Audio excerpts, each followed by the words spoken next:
ഹരി ഓം. എല്ലാവർക്കും നമസ്കാരം. ഗീതാജ്ഞാന യജ്ഞത്തിലേക്ക് ഏവരെയും സഹർഷം സ്വാഗതം ചെയ്യുന്നു. ഇന്ന് 130ാമത്തെ ദിവസമാണ്. കഴിഞ്ഞ 130 ദിവസമായി ഒരു മുടക്കവും കൂടാതെ നമ്മൾ ഭഗവത്ഗീത അതിൻ്റെ അധ്യയനം പ്രഭാഷണം നടത്തിക്കൊണ്ടിരിക്കുക. ഇപ്പോൾ 11ാം അധ്യായത്തിൽ 27 ശ്ലോകങ്ങൾ നമ്മൾ ചിന്ത ചെയ്ത് കഴിഞ്ഞു. എന്താണ് ഭഗവാൻ ഇവിടെ ഭഗവാൻ എന്ന് പറയുന്ന പ്രപഞ്ചത്തിൻ്റെ പരമകാരണം അതിനെ കൃഷ്ണനായിട്ട് അവതരിപ്പിച്ചു കഴിഞ്ഞാൽ ആ കൃഷ്ണനെ ഭഗവാൻ എന്ന് പറയുകയാണെങ്കിൽ ഭഗവാൻ തൻ്റെ സത്തയെ, തൻ്റെ ഉണ്മയെ, അതിനെ ഒന്നൊഴിയാതെ അർജുനന് മുമ്പാകെ തുറന്നു കാണിക്കുന്നു എന്നുള്ളതാണ്. അത് കണ്ട് അർജുനൻ ഭയപ്പെടുന്നു. എന്താ ഭയപ്പാടിന് കാരണമുള്ളത്? കാരണം കൃഷ്ണൻ്റെ ഈ ബ്രഹ്മാണ്ട സത്ത അത് ആ അസ്തിത്വത്തിൻ്റെ സർവവൈരുദ്ധ്യങ്ങളെയും ഉൾക്കൊള്ളുന്നതാണ്. അവിടെ ജനനവും മരണവും എല്ലാ പ്രകാരത്തിലുമുള്ളത് അർജുനൻ കാണുകയാണ്. അത് ഒരുമിച്ച് കാണുന്നു. അതിനെ ഈ ഒരുമിച്ച് സ്വീകരിക്കാൻ വയ്യ എന്നുള്ളതാണ് അർജുനൻ്റെ ഭയപ്പാട്. അതുതന്നെയാണ് നമ്മുടെയും ഭയപ്പാട്. നമുക്ക് ഓപ്ഷൻസ് ഉണ്ട്, തള്ളലും കൊള്ളലും. ഇന്നതൊന്നും എനിക്ക് വേണ്ട, ഇത് മാത്രം മതി എനിക്ക്. അങ്ങനെ ഞാൻ ഇഷ്ടപ്പെടുന്ന, എൻ്റെ അനിഷ്ടത്തിന് പാത്രീഭൂതമാകുന്ന ഒന്നും തന്നെ വേണ്ട. ഇതല്ല ആധ്യാത്മികത എന്ന് പറയുന്നത്. എന്താണെന്നറിയോ? എല്ലാറ്റിനെയും ഉൾക്കൊള്ളുന്നത്. അത് വളരെ അതാണ് അതിൻ്റെ സൗന്ദര്യം എന്ന് പറയാം. അത് വിമർശനങ്ങളാകട്ടെ, എന്തോ ആകട്ടെ. ഇപ്പോൾ ഇവിടെ സാധാരണ കൃഷ്ണനെക്കുറിച്ച് ഈ യുക്തിവാദികളൊക്കെ പറയുന്ന വലിയൊരു പരാതി എന്താണെന്നറിയോ? കൃഷ്ണൻ ഈ 10ാം അധ്യായത്തിലും ഒക്കെ നല്ലതിനെ മൂപ്പരുടെ പേരിലാക്കുന്ന ആളാണെന്നാ. അങ്ങനെയാണോ ഇവിടെ കാണുന്നത്? അല്ല. എല്ലാം നമുക്ക് കാണാൻ പോലും അറപ്പുളവാക്കുന്ന, വെറുപ്പുളവാക്കുന്ന, ഭയാനകമായിട്ടുള്ളതെല്ലാം തന്നെ അർജുനൻ ഒരിടത്താണ് കാണുന്നത്. അത് നമ്മൾ 1ാം അധ്യായത്തിൽ ഭീഷ്മദ്രോണ പ്രമുഖാദികൾ, ധൃതരാഷ്ട്രപുത്രന്മാർ എന്തിനെ പ്രതിനിധാനം ചെയ്യുന്നു എന്ന് നമ്മൾ കണ്ടിട്ടുള്ളതാണ്.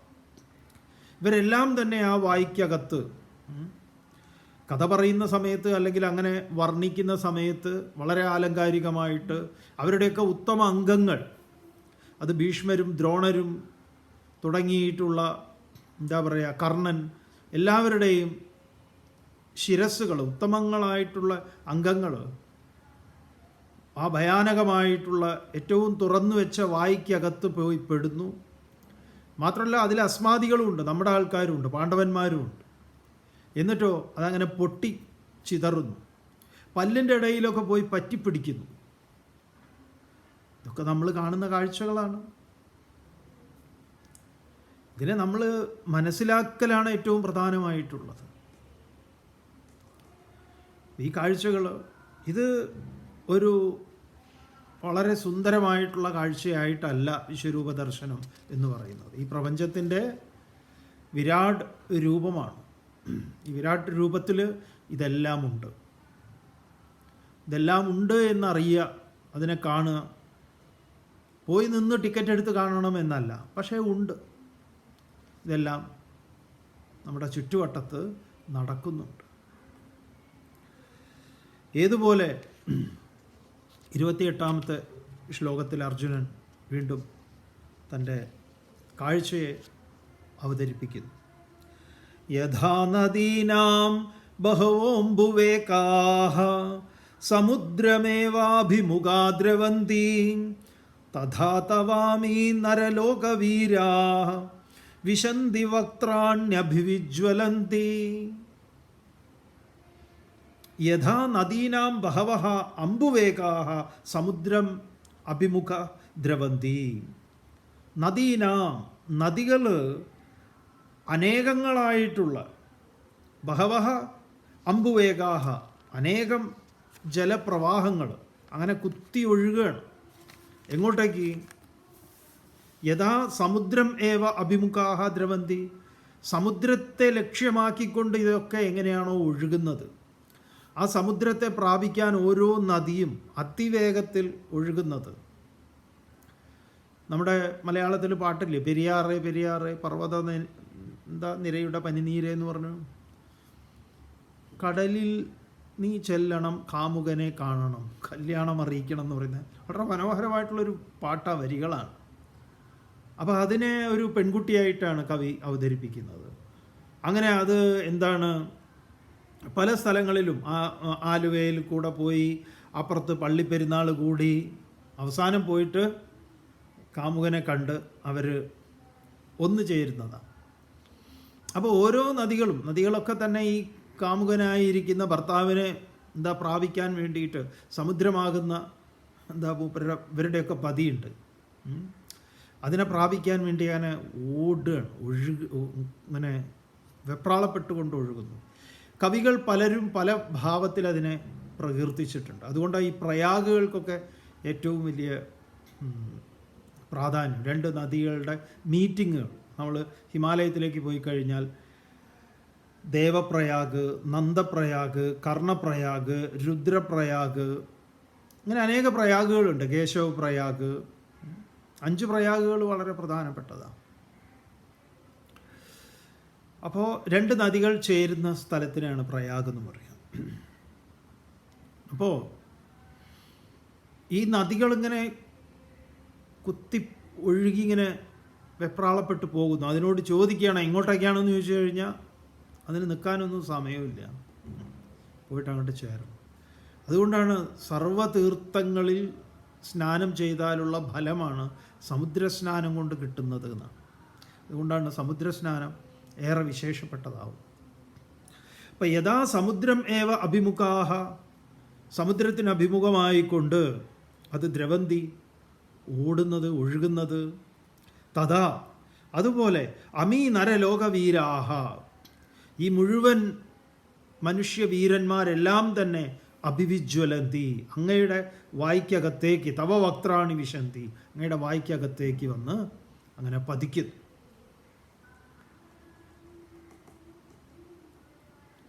യക്ഷപ്രശ്നത്തിൽ യുധിഷ്ഠിരനോട് ചോദിക്കുന്ന ചോദ്യം എന്താണ് അത്ഭുതം? പല ചോദ്യങ്ങളിൽ ഒരു ചോദ്യം അതായിരുന്നു. അപ്പോൾ യുധിഷ്ഠിരൻ്റെ ഉത്തരം എന്താണ്? മഹാഭാരതത്തിലെ യക്ഷപ്രശ്നത്തിൽ അഹനി അഹനി ഭൂതാനി ഗച്ഛന്തി യമാലയെ ശേഷാസ്ഥാവരമിച്ഛന്തി കിം അദ്ഭുതമിതഃ പരം. അഹനി അഹനി ഭൂതാനി ഗച്ഛന്തി യമാലയെ, രാവും പകലും ഭൂതാനി പ്രപഞ്ചഘടകങ്ങൾ ഓരോന്നും ഗച്ഛന്തി അങ്ങനെ ഓടുന്നു, പോകുന്നു. യമാലയെ, യമൻ്റെ അടുത്തേക്ക്, യമപുരിയിലേക്ക് ഇങ്ങനെ ആളുകൾ ക്യൂ നിന്ന് പോവുകയാണ്, മരണത്തിലേക്ക്, മൃത്യുമുഖത്തേക്ക്. എന്നിട്ടോ അഹനി അഹനി ഭൂതാനി ഗച്ഛന്തി യമാലയെ ശേഷാസ്ഥാവരമിച്ഛന്തി. ശേഷിക്കുന്നവർ, പോകാത്തവർ എന്ന് പറഞ്ഞാൽ ടിക്കറ്റ് എടുത്ത് നിൽക്കുന്നവർ, അവർ കരുതുന്നു സ്ഥാവരം, ഞങ്ങൾ പോകുന്നു, ഞങ്ങൾക്ക് ഇതില്ല എന്ന്, ഞങ്ങളെ സംബന്ധിക്കുന്നതല്ല ഈ മൃത്യു. കിം അദ്ഭുതം ഇതഃ പരം, അതിലും വലിയ അത്ഭുതം വേറെന്താ ഉള്ളത് എന്നാ. ഇന്ന് ഞാൻ നാളെ നീ എന്ന് പറഞ്ഞ് വണ്ടിയിൽ എഴുതി വെച്ചിട്ടുണ്ട്, എന്നാലും ഇതെന്നെ സംബന്ധിക്കുന്നതല്ല. ഞാനിവിടെ സ്ഥിരമാണ് എന്നൊരു തോന്നൽ എങ്ങനെയോ കയറിക്കൂടിയതാണ്. അതിലൊരു ശരിയുണ്ട്. ഏത് ഞാനാണ് ഇവിടെ സ്ഥിരം? ശരീരമാകുന്ന ഞാനല്ല. ശരീരത്തിന് നാശമുണ്ട്. ശരീരമനോബുദ്ധികൾക്ക് അപ്പുറത്തുള്ള ഉണ്മയായ ഞാൻ, ആ ഞാനിന് പോക്കുമില്ല വരവുമില്ല. അതുകൊണ്ട് അങ്ങനെ 2 രീതിയിൽ ആ ചിന്തയെ നമുക്ക് വായിക്കാം.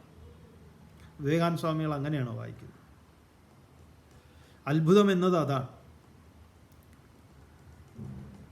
ആശ്ചര്യവത് പശ്യതി കശ്ചിദേനം ആശ്ചര്യവത് വദതി തദൈവ ചാന്യഃ ആശ്ചര്യവച്ചൈനമന്യ ശൃണോതി ശ്രുത്വാപ്യേനം വേദ ന ചൈവ കശ്ചിത്. 2-ാം അധ്യായത്തിൽ അതിനെക്കുറിച്ച് ആശ്ചര്യത്തോടു കൂടി പറയുന്നു. ആശ്ചര്യവത് ശൃണോതി, ആശ്ചര്യത്തോടു കൂടി കേൾക്കുന്നു. ഇതൊക്കെയാണെങ്കിലും ഒക്കെ പറഞ്ഞിട്ട് ഒന്നും സംഭവിക്കാത്തത് അത് വേറെയും.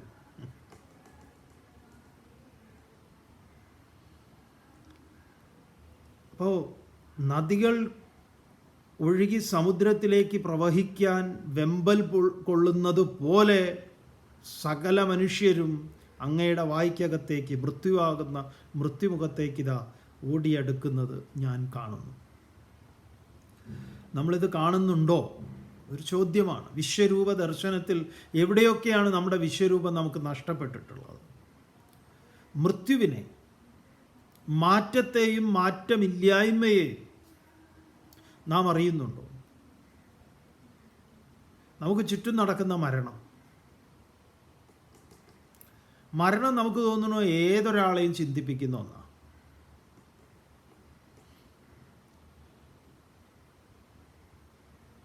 നമ്മുടെ ഈ ഒരു ആത്മീയ രംഗത്തേക്കുള്ള വരവിനെക്കുറിച്ച് പറയുമ്പോൾ നമ്മൾ പല ഇൻ്റർവ്യൂകളിലും പത്രങ്ങളിലും ഒക്കെ എഴുതിയിട്ടുള്ളതാണ്. നമ്മുടെ വീട്ടിൻ്റെ അടുത്തുള്ള ഒരാൾ മരിച്ചിട്ടുള്ളതാണ്, പ്രായമായിട്ടുള്ള ആളാണ്. അത് നമ്മളെ വല്ലാതെ ഒരുപാട് ചിന്തകൾ, ചോദ്യങ്ങൾ ഉണ്ടാക്കിയിട്ടുണ്ട്.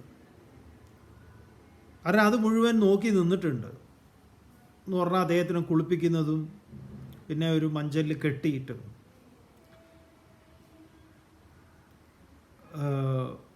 മുളയുടെ വടി കൊണ്ടുവന്ന് വെച്ച് അതിലൊക്കെ കെട്ടിയിട്ടാണ് ഇങ്ങനെ ചുറ്റിയിട്ട് പ്രത്യേക രീതിയിലുള്ള കയറൊക്കെയാണ് അതിന് കൊണ്ടുവരിക. അദ്ദേഹം ബ്രാഹ്മണനായിരുന്നു. അങ്ങനെ കൊണ്ടുപോകുന്നത് അത് അന്ന് ചെറിയ ക്ലാസ്സിലാണ്. സ്വാമി എന്നാണ് ഞങ്ങളെല്ലാവരും വിളിക്കുക അദ്ദേഹത്തെ. മൂപ്പര് ഞങ്ങൾക്ക് ചെറുപ്പത്തിൽ ഈ കോഴിക്കോട് ബ്രാഹ്മണ സമൂഹമായിട്ട് ബന്ധമുള്ള ആളാണ്. അപ്പോൾ പണ്ട് ഈ ഹരേ രാമ രാമ രാമ ഹരേ ഹരേ, ഹരേ കൃഷ്ണ കൃഷ്ണ കൃഷ്ണ ഹരേ ഹരേ, ഇങ്ങനെ ഞങ്ങൾക്ക് പുസ്തകം കൊണ്ട് തന്നിട്ട് ഇത് എഴുതണം, മുഴുവനായിട്ട് എഴുതിയിട്ട് കൊടുത്തു കഴിഞ്ഞാൽ ലോക്കറ്റൊക്കെ തരും. മൂപ്പര് ഇതിൻ്റെയൊക്കെ ഒരു പ്രചാരണമൊക്കെ ഉള്ള ആളാണ്. അപ്പോൾ അത് പണ്ട് എഴുതിയിട്ടുണ്ട്. പിന്നെ ഇദ്ദേഹം നല്ല മധുരപലഹാരമൊക്കെ ഉണ്ടാക്കുന്ന ആളാണ്. ലഡു, ജിലേബി, അതൊക്കെ അത് കൊണ്ടുവന്ന് തരുന്ന ആളാണ്. എപ്പോഴും ഒരു സഞ്ചിയിൽ ഇതൊക്കെ ഉണ്ടാവും. നമ്മുടെ വീട്ടിൻ്റെ തൊട്ടടുത്താണ് ഒരു മതിൽ എന്ന് പറയുന്നത് അവരുടെ വീടാണ്. മതിലൊന്നുമില്ല ഞങ്ങൾക്ക് ഇടയിൽ.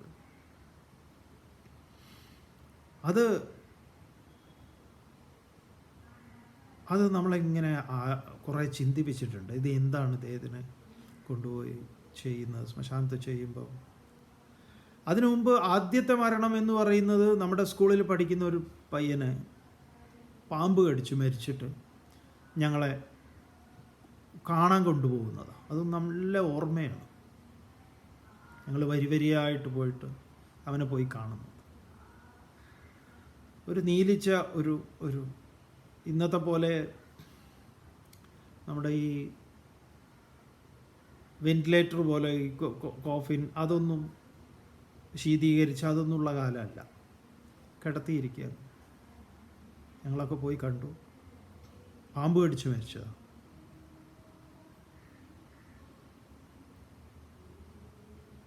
അത് അങ്ങനെ വലിയ ചോദ്യങ്ങളൊന്നും ഉണ്ടാക്കിയിട്ടില്ല. പക്ഷേ മരണം എന്നുള്ളത് എവിടെയോ വന്നു. പിന്നെ ഒരാൾ തൂങ്ങി മരിച്ചത് കണ്ടിട്ടുണ്ട്, വീട്ടിൻ്റെ അടുത്തുള്ള ആൾ തന്നെ. അത് പിന്നെ കുറച്ചുകൂടെ വലുതായിട്ടാണ്. ഇതാണ് നമ്മളെ കൂടുതൽ ചിന്തിപ്പിച്ചത്.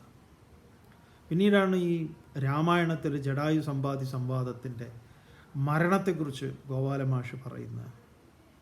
ഭയങ്കരമായിട്ട് അന്നത്തെ അദ്ദേഹത്തിൻ്റെ ആ പ്രഭാഷണം മുഴുവൻ മരണമായിരുന്നു. അത് നമ്മളെ വല്ലാതെ അങ്ങോട്ടേക്ക് പിടിച്ചു വലിച്ചു.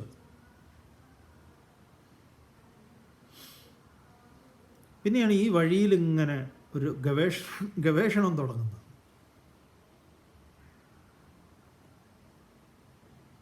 പഠിക്കണം എന്നൊക്കെയുള്ള പിന്നെ തീരുമാനം ഉണ്ടാകുന്നു, ചിന്മയ മിഷനിലേക്ക് പോകുന്നു ഒക്കെ.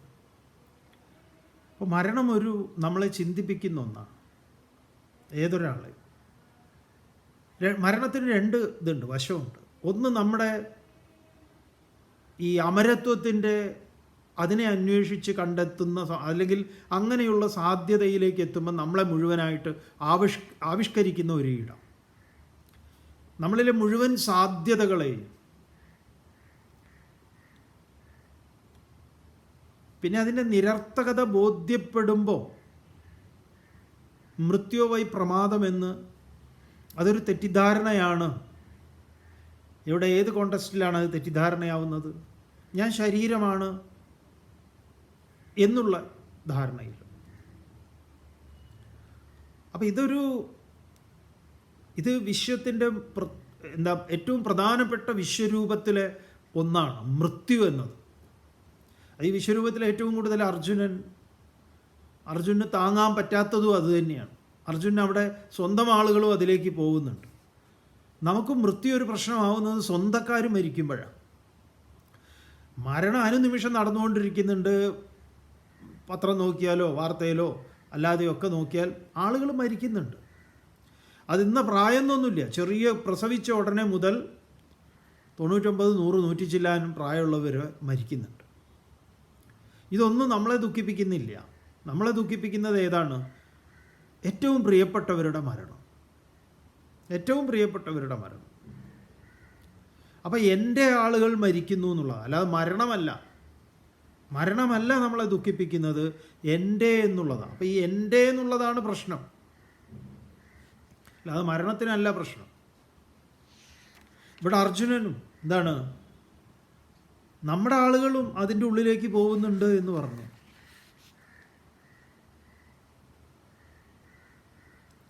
അസ്മദീയൈഹി യോധമുഖ്യൈഹി, നമ്മുടെ അസ്മാദികളും അങ്ങയുടെ വായ്ക്കകത്ത് പെട്ട് അവരുടെയൊക്കെ തല പൊട്ടിത്തെറിക്കുന്നത് ഞാൻ കാണും. അതുകൊണ്ടാണ് എനിക്ക് ഭയപ്പാടുണ്ടാക്കുന്നത്. അപ്പോൾ യഥാ പ്രദീപ്തം ജ്വലനം പതംഗാഹ യഥാ സമുദ്രം ഏവ അഭിമുഖാഹ ദ്രവന്തി തഥാ അമീ നരലോകവീരാഹ അഭിവിജ്വലന്തി തവ വക്ത്രാണി വിശന്തി. നമ്മുടെ വായ്ക്കകത്തേക്ക് ഇവരൊക്കെ കടക്കും. ഇത് നമ്മൾ കാണേണ്ടതില്ലേ? നോക്കൂ, മരണം എന്ന് പറയുന്ന ഒരു യാഥാർത്ഥ്യം. ജാതസ്യ ഹി ധ്രുവോ മൃത്യു ധ്രുവം ജന്മമൃതസ്യ ച. ജനിച്ചവന് മരണം നിശ്ചയം, മരിച്ചവന് ജനനവും നിശ്ചയം. തസ്മാത് അപരിഹാര്യാർത്ഥേ നത്വം ശോചിതുമർഹസി. പരിഹരിക്കാൻ പറ്റാത്ത ഈ വിഷയത്തിൽ നീ എന്തിനാണോ ദുഃഖിക്കുന്നത് എന്ന് ആദ്യം ചോദിച്ചിട്ടുണ്ട്. നമ്മുടെ ചോദ്യം ഇതാണ്. ഇതൊരു ഏറ്റവും വലിയ യാഥാർത്ഥ്യമായിട്ട് നമ്മുടെ മുന്നിലിരിക്കെ ഇതിനെ നമ്മൾ ഫേസ് ചെയ്തിട്ടുണ്ടോ? ഇതിനെ അറിയാൻ ശ്രമിച്ചിട്ടുണ്ടോ? ഇതിനെക്കുറിച്ച് ആരെങ്കിലും എന്തെങ്കിലും പറയുമ്പോൾ തന്നെ വേറെ എന്തൊക്കെ നല്ല വർത്തമാനമുണ്ട് പറയാൻ? നിങ്ങൾക്ക് ഈ മരണത്തെക്കുറിച്ച് മാത്രമേ ഉള്ളൂ പറയാൻ? അപ്പോൾ പ്രിയപ്പെട്ടവർ തന്നെ നമ്മൾ ആരോടെങ്കിലും ചോദിക്കുമോ, നിങ്ങളുടെ മരണം എന്താ നിങ്ങൾ ആഗ്രഹിക്കുന്നത്? നിങ്ങൾ മരിച്ചു കഴിഞ്ഞാൽ എന്ത് വേണമെന്നാണ് ആഗ്രഹിക്കുന്നത്?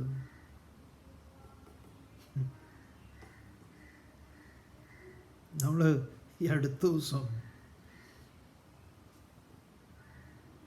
നമ്മൾ പറഞ്ഞോന്നറിയില്ല, ഒരു രാഷ്ട്രീയ നേതാവ് നമ്മൾ ചോദിച്ചു, അദ്ദേഹം പാർലമെൻറ്റ് MP ആണ്, ഇപ്പോൾ കാണാറില്ലല്ലോ എന്ന് ചോദിച്ചു. ട്രെയിനിൽ പോകുമ്പോൾ ഈ അടുത്ത ദിവസം തിരുവനന്തപുരത്ത് കാണുന്നില്ലല്ലോ എന്ന് പറഞ്ഞു. അപ്പോൾ അദ്ദേഹം പറഞ്ഞത്, തിരുവനന്തപുരത്തേക്കാണല്ലോ വരേണ്ടത് എന്ന്.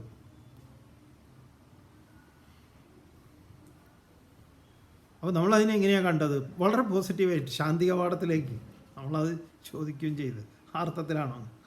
അദ്ദേഹം പെട്ടെന്നൊന്നും വേണ്ടിയില്ല. പിന്നെ വേറുള്ള അടുത്തുള്ളവർക്കൊരു, പക്ഷെ നമ്മളത് എന്താ പറയുക, ചിലപ്പോൾ ചിലർക്കത് താങ്ങില്ല. അപ്പോൾ നിങ്ങൾ ഒരാളോട് പറയുകയാണ്, അല്ല, തമാശയിലൊക്കെ നമ്മൾ പറയും, അത് വേറെ, അതല്ലാതെ കാര്യമായിട്ട് അല്ല. നമ്മളെ കുറിച്ചൊക്കെ ഓരോരുത്തർ പറയാറുണ്ട്, ഇയാൾ പോയില്ലേ, തട്ടിപ്പോയില്ലേ എന്ന്. അത് ചിലർ ആഗ്രഹിക്കുന്നത് വേറൊരു വിധത്തിലാണ്. എന്തോ ആവട്ടെ, അവരുടെ ആഗ്രഹം നടക്കട്ടെ. അല്ല, ഞാൻ വിചാരിച്ചു നിങ്ങൾ മരിച്ചു എന്ന് കേട്ടോ എന്നൊരാളോട് മുഖത്ത് നോക്കി ചിലരൊക്കെ ചോദിക്കാറുണ്ട്. അവരുടെ അബദ്ധം കൊണ്ട് ചോദിച്ചു പോണ, ശരിയായിട്ടുള്ള സെൻസിലല്ല. അപ്പോൾ തന്നെ ഈ കേൾക്കുന്ന ആൾക്ക് എന്താ തോന്നുക പെട്ടെന്ന്? അപ്പം നമ്മൾ അതിനെ ഫേസ് ചെയ്യുക, അല്ലെങ്കിൽ അതുമായിട്ട് സംസാരിക്കുക, അതിനെക്കുറിച്ച് വളരെ കാഷ്വലായിട്ട് മറ്റു പലതും പറയുന്നത് പോലെ നമുക്കത് ഭയങ്കര ഒരു പ്രശ്നമാണ്. 99 വയസ്സായി കിടക്കുന്ന ഒരാളും അദ്ദേഹം പറയുകയാണ്, ഇനി എന്താ മോനെ, എൻ്റെ സമയമൊക്കെ ആയല്ലോ. പറയേ അങ്ങനെയൊന്നുമല്ല, അച്ഛൻ അങ്ങനെ സമയമൊന്നും ആയിട്ടില്ല, അച്ഛൻ പയറുമണി പോലെ ഇനി കയറി നടക്കും, ഇനി ഓടും എന്ന്. എങ്ങനെയുണ്ട്?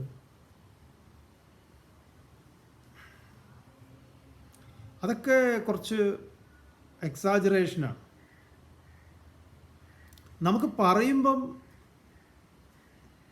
വേറെ ഓരോന്ന് പറയാം. അല്ല, അതിപ്പോൾ അച്ഛ, മാമ, എന്താണോ നമ്മൾ വിളിക്കുന്നത്, അങ്കിൾ, എന്ത് വേണമെങ്കിൽ പറയാം. അങ്കിളെ, നമ്മൾ ആരെങ്കിലും ആണോ അത് തീരുമാനിക്കുന്നത്? എപ്പോൾ എവിടെ എങ്ങനെ ജനിക്കണം, എപ്പോൾ എവിടെ എങ്ങനെ മരിക്കണം എന്നുള്ളത് ഒരു പ്രകൃതിയുടെ ഒരു ഏർപ്പാടല്ലേ? നമുക്കതിന് വിട്ടുകൊടുത്തൂടെ? അത് പറയാം, അതൊരു ന്യായമായതാണ്. എന്നൊക്കെ പറയുന്നത് ഒരു ഉഡായിപ്പാണ്. ഈ ഉഡായിപ്പുമായി പൊരുത്തപ്പെടാതെ ഈ വിശ്വരൂപ ദർശനം നമ്മളെ കാണിക്കുന്ന, അതിനിപ്പോൾ എല്ലാവരോടും പോയിട്ട് നാളെ നിങ്ങളുടെ മരണം അന്വേഷിക്കണം എന്നുള്ളതല്ല. നിങ്ങൾ എല്ലാവരും എനിക്ക്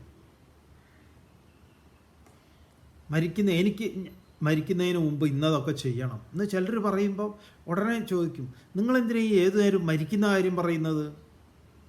അതെന്താ മരിക്കുന്ന കാര്യം പറഞ്ഞാൽ? മരിക്കുന്നതിന് മുമ്പ് എനിക്കിതൊക്കെ ചെയ്ത് തീർക്കണം, പിന്നെ വേറെ ആരും ചെയ്യും ഇത്, അതുകൊണ്ട് എനിക്ക് ഇതൊക്കെ ചെയ്യേണ്ടതുണ്ട്. അപ്പോൾ നിങ്ങളതിന് സമ്മതിക്കാതിരിക്കുന്നത് എങ്ങനെയാണ്? നിങ്ങളാണോ നിശ്ചയിക്കുന്നത് എൻ്റെ മരണം? വേറൊരു വിധത്തിൽ ഇവർ അങ്ങനെയാണല്ലോ പറയുന്നത്. അപ്പം അത് പോസിറ്റീവായിട്ട് എടുക്കാം. ശരിയമ്മേ, അല്ലെങ്കിൽ അച്ഛൻ പറഞ്ഞത് ശരിയാണ്. മരിക്കുന്നതിന് മുമ്പ് അച്ഛന് എന്തൊരു ഉത്സാഹവും ശ്രദ്ധയാണ് മരണത്തിന് മുമ്പ് അച്ഛന് ഇതൊക്കെ ചെയ്ത് തീർക്കണം എന്നുള്ളത്. അതുപോലെ തന്നെ എനിക്കും മരണത്തിന് മുമ്പ് ഇതൊക്കെ ചെയ്യണം എന്നുണ്ട്. നമ്മൾ രണ്ടുപേരിൽ ആരാണ് ആദ്യം മരിക്കുക എന്ന് അറിയില്ലല്ലോ. അങ്ങനെ പോസിറ്റീവായിട്ട് നമുക്ക് ആ ഡിസ്കഷനെ കൊണ്ടുപോകാം, വളരെ പോസിറ്റീവായിട്ട്. ഈവൻ കുട്ടികൾ വരെ ഇടപെടും. അപ്പം ഞാനാണ് ആദ്യം മരിക്കണമെങ്കിലോ? കണ്ടോ, തുടങ്ങി ഓരോരുത്തരും.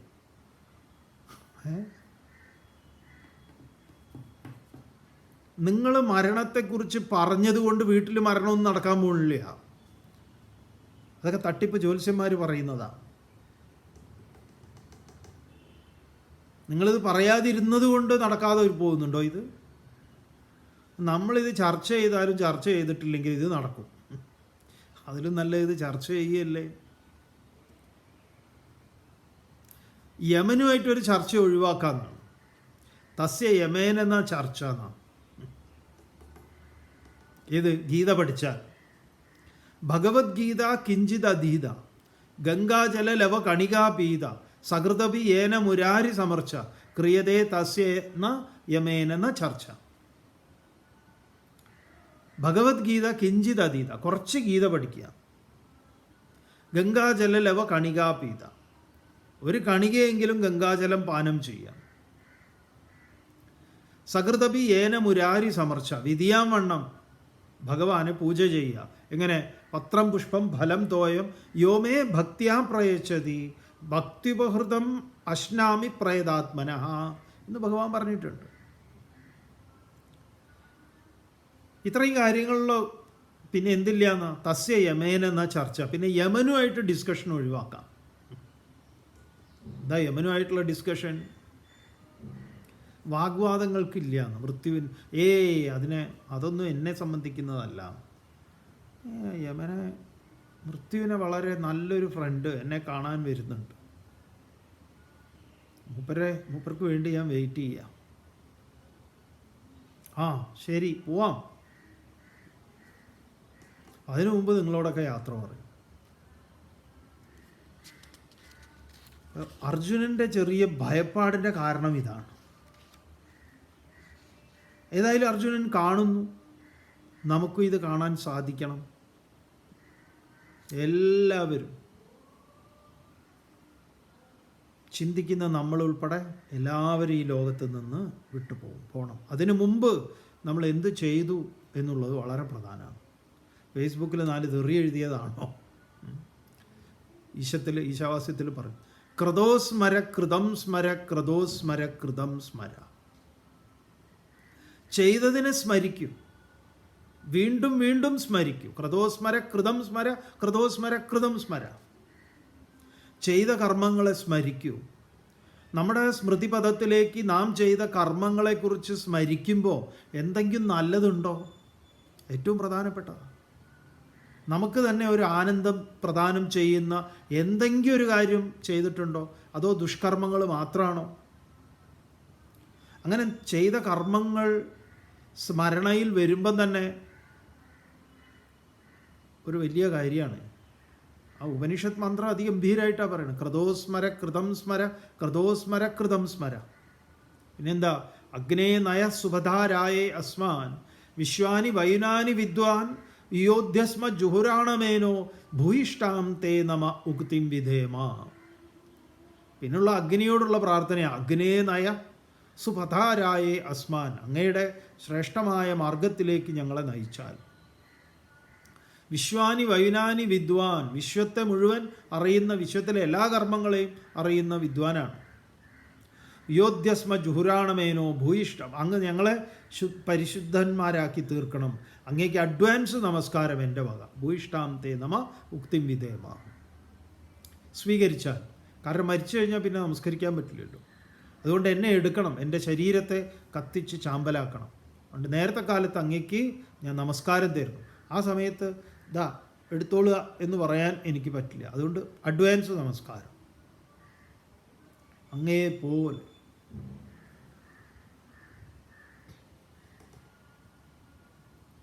അപ്പം ഇതൊക്കെ നമ്മൾ മാനസികമായിട്ട് ഈ ഭയം ഇതാണ് ഒഴിവാകേണ്ടത്.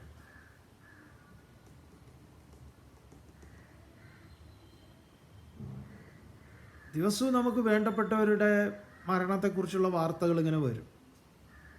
അടുപ്പുള്ളവരുടെ, പല വിധത്തിലുള്ളത്. അർജുനൻ ഇതിനെ കാണുന്നത് അങ്ങനെയാണ്. ശരവേഗത്തിൽ ഒഴുകുന്ന നദികൾ സമുദ്രത്തെ പ്രാപിക്കാൻ വെമ്പൽ കൊള്ളുന്നത് പോലെ മുഴുവൻ പ്രാണിവർഗങ്ങളും ഇതാ അങ്ങയുടെ വായ്ക്കകത്തേക്ക് ഓടിക്കൊണ്ടുവരുന്നു. കൃഷ്ണൻ്റെ മൃത്യു. അപ്പോഴാണ് നമ്മളെ ഭർത്താവ് മരിച്ചു, പ്രായമായിട്ട് തന്നെയാണ്, അല്ലെങ്കിൽ എന്തെങ്കിലും വിധത്തിലൊക്കെ മരണങ്ങൾ വീട്ടിൽ നടക്കുമ്പോൾ, കൃഷ്ണ നീ എന്നോട് ഈ കടും ചതി ചെയ്തില്ലേ എന്ന് പറഞ്ഞ് 4 നെഞ്ചത്തൊക്കെ അടിച്ച് ഭഗവാനെ തെറി വിളിച്ച്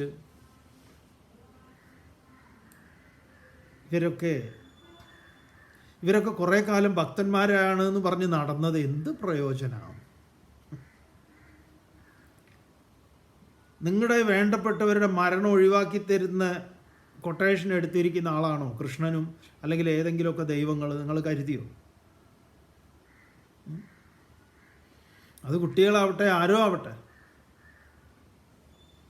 അത്തരം കൊട്ടേഷനൊന്നും മൂപ്പര് എടുക്കാറില്ല. ഒരു കൊട്ടേഷനും. ഇതൊക്കെ മനസ്സിലായി കഴിഞ്ഞാലുള്ള വലിയ സമാധാനം അതാണ്. ജ്യോത്സ്യന്മാർ നിങ്ങളോട് പറയും ആ കോപമുണ്ട്, ഇവരുടെ കോപം, കൃഷ്ണൻ്റെ കോപമുണ്ട്, ദേവിയുടെ കോപമുണ്ട്, സുബ്രഹ്മണ്യൻ്റെ കോപമുണ്ട്, ആ കോപം ഈ കോപം എന്നൊക്കെ. ഇവരൊക്കെ ഈ ദേവതകളൊക്കെ ഇങ്ങനെ കോപിക്കുന്നവരാണെങ്കിൽ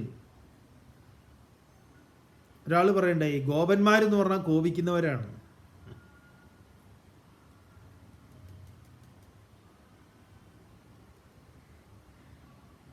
ഞാനൊന്ന് ആലോചിച്ച് നോക്കാം, നമ്മളും ഈ ഈശ്വരനും എന്നൊക്കെ പറയുന്നത് തമ്മിൽ എന്ത് ബന്ധമാണ്, എന്ത് വ്യത്യാസമുള്ളത്? ഇങ്ങനെ നമ്മുടെ കൊട്ടേഷൻ എടുക്കുക, നമ്മൾ ആലോചിച്ച് നോക്കണം.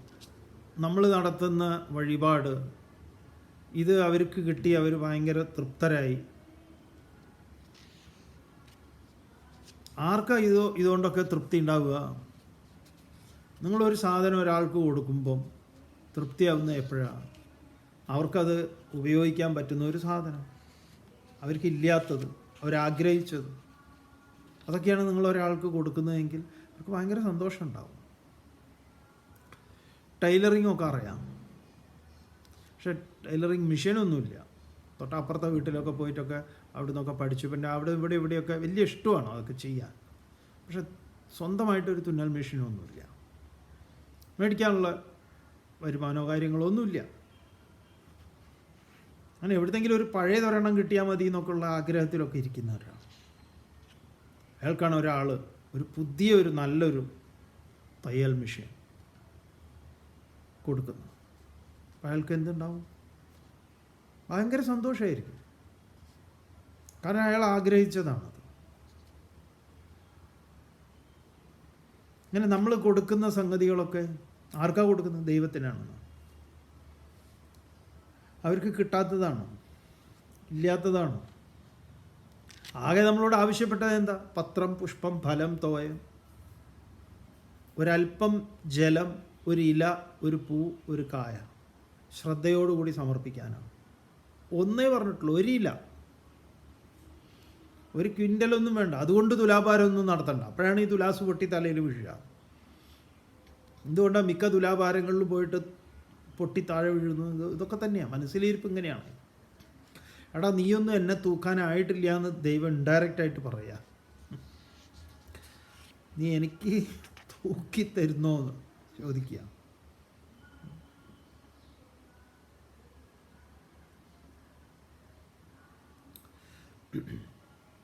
അതുകൊണ്ട് വിശ്വരൂപം, ഈ വിശ്വത്തിൻ്റെ രൂപം കണ്ടു കഴിഞ്ഞാൽ പിന്നെ ഒരു വിനയാന്വിതനായിട്ട് അങ്ങനെ നമ്മൾ മുന്നോട്ട് പോകും. തുടർന്ന് പറയുന്നു 29ാമത്തെ ശ്ലോകത്തിൽ, യഥാ പ്രദീപ്തം ജ്വലനം പതംഗാഃ വിശന്തി നാശായ സമൃദ്ധവേഗാഃ തഥൈവ നാശായ വിശന്തി ലോകാഃ തവാപി വക്ത്രാണി സമൃദ്ധവേഗാഃ. പറഞ്ഞതിൻ്റെ ആശയത്തെ വ്യത്യസ്തമായ രീതിയിൽ വീണ്ടും അർജുനൻ കാണുന്ന കാഴ്ചയാണ്. എന്താ കാണുന്നത്? പതംഗാഹ, പതംഗങ്ങൾ, ഈയാമ്പാറ്റകൾ. യഥാ പ്രദീപ്തം ജ്വലനം പതംഗാഹ, അങ്ങനെ പ്രദീപ്തം, കത്തിയെരിയുന്ന, കത്തിജ്വലിക്കുന്ന തീയിലേക്ക് ജ്വലനം എങ്ങനെയാണോ, എപ്രകാരമാണോ പതംഗാഹ, പതംഗങ്ങൾ, നാശായ, നാശത്തിനായിട്ട്, സമൃദ്ധവേഗാഹ, വേഗത്തോടുകൂടി പ്രദീപ്തം ജ്വലനം, ആ ജ്വലിക്കുന്ന അഗ്നിയിലേക്ക് വിശന്തി, ചെല്ലുന്നത്. ഈയാമ്പാറ്റ അഗ്നിയിലേക്ക് വന്ന് വീഴുന്നത് പോലെ. തഥാ ഏവ ലോകാഹ അപി നാശായ സമൃദ്ധവേഗാഹ തവ വക്ത്രാണി വിശന്തി. അങ്ങയുടെ വായ്ക്കകത്തേക്ക് മുഴുവൻ ലോകവും ഈയാമ്പാറ്റ അഗ്നിയിലേക്ക് വീണ് ഹോമിക്കപ്പെടുന്നത് പോലെ ഇതാ വന്നുകൊണ്ടിരിക്കും. മൃത്യുവിൻ്റെ നമ്മൾ പറയുമല്ലോ ഓരോരോ കാരണം, നമ്മളിങ്ങനെ പറയും, എന്ത് ചെയ്യാനാ, വിളിച്ചു, ഭഗവാൻ വിളിച്ചു എന്നല്ലാതെ പിന്നെ എന്താ പറയുക? വിളിക്കല്ല ഭഗവാൻ, അതിലേക്ക് പോയി വീഴുകയാണ്. അതിങ്ങനെ തുറന്നു വെച്ചിട്ടുണ്ട്. അറിയാതെ വീഴുന്നു, അറിഞ്ഞുകൊണ്ട് വീഴുന്നു, എന്തായാലും ഇങ്ങനെ വീണുകൊണ്ടിരിക്കുന്നു. ഈ പാതാളക്കിണർ എന്നൊക്കെ പറയുന്നത് പോലെ ഇതിലിങ്ങനെ വീഴുന്നു. അർജുനൻ തുടരാണ്, ലേലിഹ്യസേഗ്രസമാനാസമന്താൻ ലോകാൻ സമഗ്രാൻ വദനൈർജ്വലദ്ഭിഃ തേജോഭിരാപൂര്യ ജഗത് സമഗ്രം വാസസ്തവോഗ്ര പ്രതപന്തി വിഷ്ണോ. ഹേ വിഷ്ണോ, ത്വം സമഗ്രാൻ സകല ലോകാൻ ജ്വലദ്ഭി. അങ്ങീ മുഴുവൻ ലോകങ്ങളെയും ജ്വലിക്കുന്ന ജ്വലദ്ഭി വദനൈഹി, അങ്ങയുടെ വദനങ്ങളെ കൊണ്ട്, വായ കൊണ്ട്, സമന്താത് നാലുപാടും ഗ്രസമാനഹ, അങ്ങനെ വിഴുങ്ങിക്കൊണ്ട്, ലേലിഹ്യസേ അങ്ങിങ്ങനെ രുചിക്കുകയാണ്, ടേസ്റ്റ് നോക്കുകയാണ്. മൃത്യുസ്യ ഉപസേചനം എന്ന് കഠോപനിഷത്തിൽ യമം പറയും. മൃത്യു ഇങ്ങനെ തൊട്ട് നിൽക്കുന്ന അച്ചാറാണ്. അപ്പോൾ മൂപ്പരിങ്ങനെ അച്ചാർ ഇടയ്ക്ക് ഇങ്ങനെ തൊട്ട് നക്കുകയാണ്. അപ്പോഴാണ് ഓരോ സ്ഥലത്ത് ഇങ്ങനെ കൂട്ടത്തോട് കൂടിയിട്ടുള്ള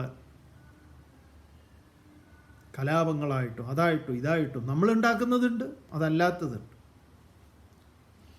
ഹേ വിഷ്ണോഹോ, അല്ലയോ വിഷ്ണു, തവ ഉഗ്രാഹ ഭാസഹ, അങ്ങയുടെ ഭയങ്കരങ്ങളായിട്ടുള്ള ഉഗ്രാഹ ഭാസഹ, ആ പ്രകാശം, ദീപ്തികൾ, ജഗത് സമഗ്രം, പ്രപഞ്ചത്തെ പൂർണ്ണമായി, തേജോബി ആപൂര്യ പ്രതപന്തി, അതുകൊണ്ടങ്ങനെ ചൂട് പിടിപ്പിക്കുകയാണ് എല്ലാവരും. മൃത്യുവാണ്, മൃത്യുവിനെ കുറിച്ചാണ് പറയുന്നത്. അതിഭയാനകമായിട്ടുള്ള മൃത്യു. ഓരോന്നും മൃത്യുവിലേക്ക് വീഴുന്നത് എങ്ങനെയാണ്? മനുഷ്യൻ്റെ വീഴ്ച മാത്രമല്ല,